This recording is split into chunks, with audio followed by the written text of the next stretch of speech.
Hello my rock stars, welcome to my channel unique concept idea. बच्चों, आज के इस वीडियो में हम इस chapter how I taught my grandmother to read का सेकंड पार्ट कवर करेंगे। फर्स्ट पार्ट की वीडियो बनी हुई है, आप डिस्क्रिप्शन में लिंक है, आप वहां जाकर चेक कर सकते हैं। तो चलिए स्टार्ट करते हैं। आई कुड नॉट अंडरस्टैंड, मैं समझ ही नहीं पा रही थी।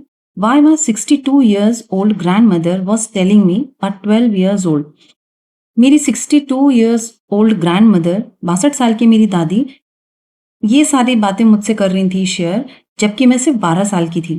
The story of her life in the middle of the night. अपनी लाइफ की पूरी स्टोरी वो मुझे डिस्कस कर रही थी मेरे साथ। और जबकि अभी मिडल ऑफ द नाइट मतलब आधी रात का टाइम था, तब मेरी 62 ईयर्स ग्रैंड मदर मेरे साथ अपनी लाइफ को डिस्कस कर रही थी। बट आई न्यू, पर मैं जानती थी, I loved her immensely. Immensely means extremely, बहुत ज्यादा। पर मैं उनसे बहुत ज़्यादा प्यार करती थी। And there had to be some reason, और मुझे ये पता था कि कोई ना कोई रीज़न ज़रूर है why she was talking to me, क्यों वो मुझसे इस तरीके की बात कर रही हैं।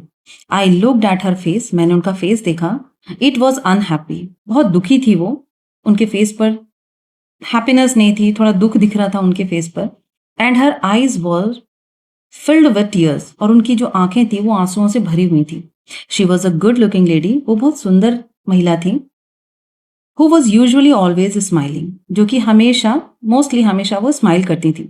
इवन टुडे, जब बल्कि आज भी, I can not forget the worried expression on her face. आज भी मैं उनके फेस पे जो वरीड एक्सप्रेशन थे, वरीड एक्सप्रेशन मीन्स चिंता के वाले जो एक्सप्रेशन थे, वो मैं आज भी भूल नहीं सकती हूँ। आई लीन्ड, लीन्ड मीन्स बच्चे होता है आगे झुकना। आई लीन फॉरवर्ड, मैं आगे की तरफ झुकी। एंड हेल्ड हर हैंड, और मैंने उनका हाथ पकड़ लिया। अव्वा, don't cry. What is the matter? Can I help you in any way? मैंने उनसे पूछा, अव्वा रो मत। What is the matter? कुछ बात है क्या? क्या मैटर है? क्या बात हो गई है? क्या मैं आपकी कुछ मदद कर सकती हूँ? Yes, I need your help. हाँ, मुझे तुम्हारी मदद की जरूरत है। You know, when you were away, तुमको पता है जब तुम चली गई थी, कर्मवीरा केम एज यूजुअल। जो कर्मवीरा मैगजीन है, जैसे वो हमेशा की तरह आती है, हमेशा आती है, ऐसे कर्मवीर मैगजीन आई थी। आई ओपन द मैगजीन, मैंने मैगजीन ओपन की। आई saw the picture that accompanies the story of Kashi यात्रा, और मैंने देखा उसमें काशी यात्रा जो स्टोरी थी उसके साथ, अकम्पनीज का मतलब होता है बच्चे साथ में, उस वो जो स्टोरी लिखी हुई थी, काशी यात्रा की स्टोरी लिखी हुई थी, उसके साथ कुछ पिक्चर्स भी दिए हुए थे। तो उन्होंने बताया कि मैंने काशी यात्रा का जो स्टोरी था उसके साथ जो पिक्चर्स दिए हुए थे वो मैंने देखा। And I could not understand anything that was written, पर मुझे कुछ भी समझ में नहीं आया कि उस स्टोरी में क्या लिखा हुआ है। मैं समझ ही नहीं पा रही थी। मेनी टाइम्स, कई बार, आई रब्ड माई हैंड्स, मैंने अपने हाथों को रगड़ा, over the pages, wishing they could understand what was written. शायद मुझे कुछ समझ में आ जाए कि पेजेस में क्या लिखा हुआ है, मैं कुछ समझ पाती कि इसमें क्या लिखा है। But I knew it was not possible, पर मुझे पता था कि ये पॉसिबल नहीं है। If only I was educated enough, और मैं सोच रही थी कि काश मैं इतनी एजुकेटेड होती कि मैं पढ़ पाती, इनफ एजुकेशन होता मेरे पास काश रीडिंग करने के लिए। I waited eagerly for you to return. Eagerly means excitedly, मैं तुम्हारे वापस आने का बहुत एक्साइटेड होकर वेट कर रही थी। I felt you would come early, और मैं सोच रही थी कि शायद तुम जल्दी आ जाओगी। एंड रीड फॉर मी, और मेरे लिए ये जो मैगजीन है, ये जो स्टोरी है, मुझे पढ़कर सुनाओगी। I even thought of going to the village, और मैंने सोचा कि जहां तुम गई हो उस गांव में मैं तुम्हारे पास ही चली जाऊं। And asking you to read for me, और पूछूं कि क्या तुम मेरे लिए ये रीड करोगी। I could have asked somebody in this village, मैं गांव में भी जिसको रीडिंग आती है उससे पढ़वा कर और इस स्टोरी को सुन सकती थी। But I was too embarrassed to go to do so, पर मेरे को ऐसा करने में बहुत एम्बेरस फील हो रहा था, बहुत शर्म आ रही थी। I felt very dependent. Dependent मतलब किसी के ऊपर मुझे ऐसा लग रहा था कि मैं निर्भर हूं, मैं अपना काम खुद नहीं कर सकती। तो मुझे अपने बारे में ऐसा फील हो रहा था कि मैं किसी के ऊपर निर्भर हूं। एंड हेल्पलेस, और बिल्कुल असमर्थ सी मैं फील कर रही थी अपने आप को। We are well off, well off मतलब हम वेल सेटल्ड हैं, पैसा है हमारे पास, सब कुछ बढ़िया है हमारे। But what use is money, पर क्या फायदा ऐसे पैसे का, when I can not be independent, जब मैं इंडिपेंडेंट ही नहीं हूँ, अपने काम खुद नहीं कर सकती, जो मैं करना चाहती हूँ वो मैं कर ही नहीं सकती। मतलब मैं क्या मतलब ऐसे पैसे का जब मैं आत्मनिर्भर ही नहीं हूँ। I did not know what to answer, मुझे समझ में ही नहीं आ रहा था कि मैं ग्रैंड मदर को क्या आंसर करूं। अव्वा कंटिन्यूड, और जो अव्वा थी वो कंटिन्यू बात कर रही थी।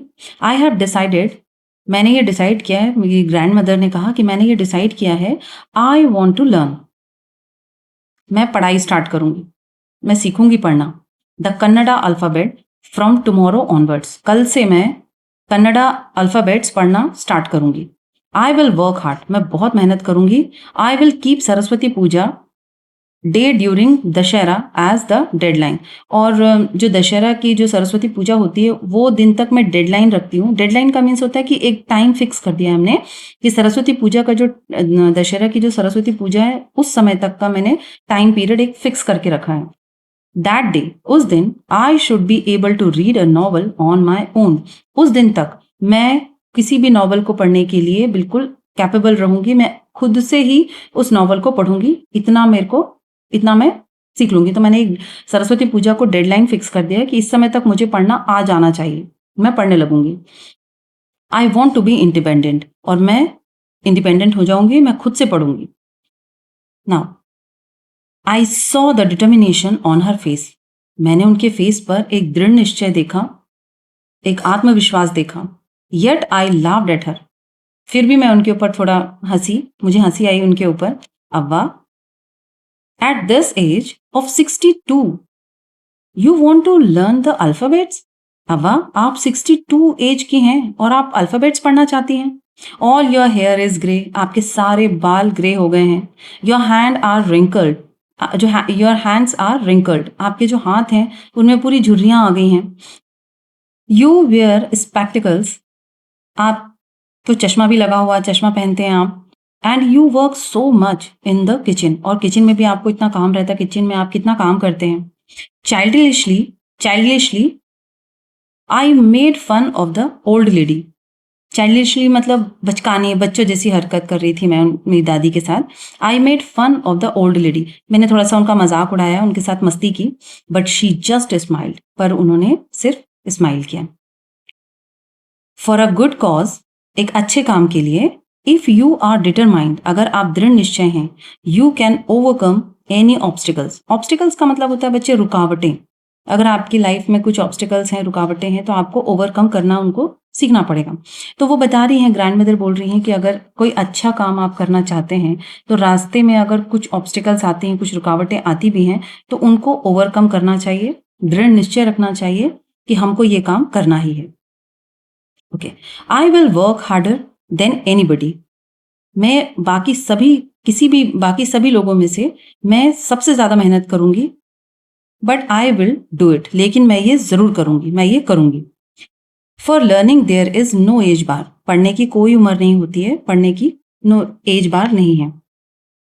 द नेक्स्ट डे ऑनवर्ड्स, और फिर दूसरे दिन से, आई स्टार्टेड माई ट्यूशन, मैंने अपना ट्यूशन स्टार्ट किया। अब्बा वॉज अ वंडरफुल स्टूडेंट, जो अब्बा थी वो बहुत अच्छी स्टूडेंट थी। The amount of homework she did was amazing, जो भी होमवर्क वो करती थी अमेजिंग था, जितना भी होमवर्क उनको दिया जाता था वो प्रॉपर करती थी। She would read, repeat, right and recite, जो भी होमवर्क उनको दिया जाता था वो रीड करती थी, रिपीट करती थी, उसको वापस पढ़ती थी, राइट उसको लिखती थी, एंड रिसाइट और उसको याद करती थी। I was her only teacher, मैं उनकी टीचर थी। And she was my first student, और वो मेरी पहली स्टूडेंट थी। Little did I know then that one day, उस समय मुझे कहाँ पता था, I would become a teacher in computer science and teach hundreds of students, उस समय मुझे कहाँ पता था कि मैं आने वाले टाइम में एक टीचर बनूंगी, कंप्यूटर साइंस की टीचर बनूंगी और हंड्रेड्स ऑफ स्टूडेंट्स को मैं पढ़ाऊंगी। The Dussehra festival came as usual, Dussehra festival जैसे हमेशा आता है वैसे आया।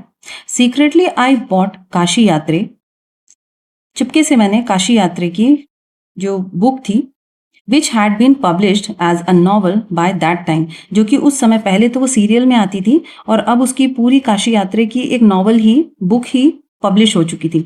तो सीक्रेटली मैंने वो काशी यात्री की जो बुक है वो मैंने खरीद कर रख ली थी, वो नॉवल मैंने खरीद लिया था। My grandmother called me to the puja place. मेरी ग्रैंड मदर ने मुझे पूजा की जगह पर बुलाया and made me sit down on a stool, और मुझे स्टूल पर बिठाया।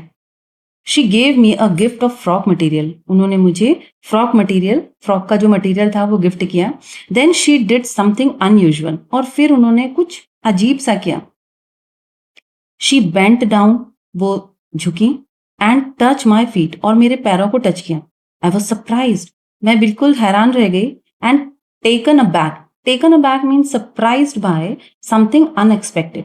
टेकन अबैक मीन्स होता है बिल्कुल सरप्राइज हो जाना, जिसको आपने मतलब अनएक्सपेक्टेड थे कि ऐसा कुछ हो जाएगा, उम्मीद ही नहीं थी कि ऐसा होगा। Taken aback, okay. तो मुझे उम्मीद ही नहीं थी कि वो ऐसा करेंगी। Elders never touch the feet of youngsters. जो बड़े लोग हैं वो बच्चों के पैर टच नहीं करते हैं। We have always touch the feet of God, elders and teachers. हम हमेशा अपने भगवान के, अपने बड़ों के और टीचर्स के पैर छूते हैं। We consider that as a mark of respect, और हमारा ऐसा मानना है कि ये रिस्पेक्ट करने का ये मार्क है, मतलब रिस्पेक्ट करते हैं हम उनको, रिस्पेक्ट देने के लिए हम उनके पैर टच करते हैं। It is the great tradition, ये बहुत अच्छा ट्रेडिशन है। But today the reverse had happened, लेकिन आज ये उल्टा हो गया था। इट वॉज नॉट करेक्ट, और ये बिल्कुल भी सही नहीं था। She said I am touching the feet of a teacher. मेरी दादी माँ ने कहा, उन्होंने कहा कि मैं अपने टीचर के पैर टच कर रही हूँ, नॉट माई ग्रैंड डॉटर। मैं अपनी पोती के पैर टच नहीं कर रही हूँ, मैं अपनी टीचर के पैर टच कर रही हूँ। A teacher who taught me so well with so much of affection. वो टीचर जिसने मुझे इतने अच्छे से पढ़ाया, इतने प्यार से पढ़ाया, that I can read any novel confidently in such a short period. इतने कम पीरियड में, इतने कम टाइम पीरियड में उसने मुझे इतने अच्छे से, इतने प्यार से पढ़ाया कि मैं कॉन्फिडेंट होकर किसी भी नॉवल को अब पढ़ सकती हूँ। Now I am independent. अब आज मैं आत्मनिर्भर हूँ, मैं इंडिपेंडेंट हूँ, खुद पढ़ सकती हूँ। It is my duty to respect a teacher. ये मेरी ड्यूटी है कि मैं अपने टीचर की रिस्पेक्ट करूँ। Is it not written in our scriptures that a teacher should be respected? क्या हमारे ग्रंथ जो है, हमारे जो धर्म ग्रंथ हैं, उसमें नहीं लिखा हुआ है कि टीचर्स की रिस्पेक्ट करनी चाहिए, irrespective of the gender and age? इससे फर्क नहीं पड़ता है कि वो जो हमारे टीचर हैं उनका क्या जेंडर है या उनकी क्या एज है, पर अगर वो टीचर हैं तो उनकी रिस्पेक्ट करनी है। I did return her namaskara to her by touching her feet. मैंने वो जो नमस्कार उन्होंने मुझे जिस तरीके से किया था, मैंने वो रिटर्न किया। मैंने उनके पैर टच किए। And gave my gift to my first student, और मैंने अपने फर्स्ट स्टूडेंट को मेरा गिफ्ट दिया। शी ओपनड इट, उन्होंने उस गिफ्ट को ओपन किया। And read immediately the title Kashi Yatre by त्रिवेणी, और उन्होंने तुरंत उस टाइटल को रीड किया, Kashi Yatre by Triveni, and the publisher name, और उसके साथ साथ उन्होंने पब्लिशर नेम भी रीड किया। आई न्यू, अब मैं ये जानती थी, than that my student had passed with flying colours. अब मुझे पता चल गया था कि मेरा जो स्टूडेंट है वो फ्लाइंग कलर्स में पास हो गया, मतलब उसको बहुत अच्छे से रीडिंग करना आ गया है, तभी उनने इतने अच्छे से जो काशी यात्रा टाइटल है और पब्लिशर नेम है वो उन्होंने पढ़ा है। फ्लाइंग कलर्स का मतलब होता है ग्रेट सक्सेस। इसका मतलब है कि जो मेरा जो स्टूडेंट है, अब उसने पढ़ाई में महारत हासिल कर ली है, अब वो कोई भी नॉवल पढ़ सकता है और रीडिंग अब उसको आने लगी है। सो बच्चे, यहाँ पर हमारा चैप्टर कंप्लीट होता है। आगे के जो नेक्स्ट वीडियो में हम एक्सरसाइज कवर करेंगे। Stay connected. Thank you for watching.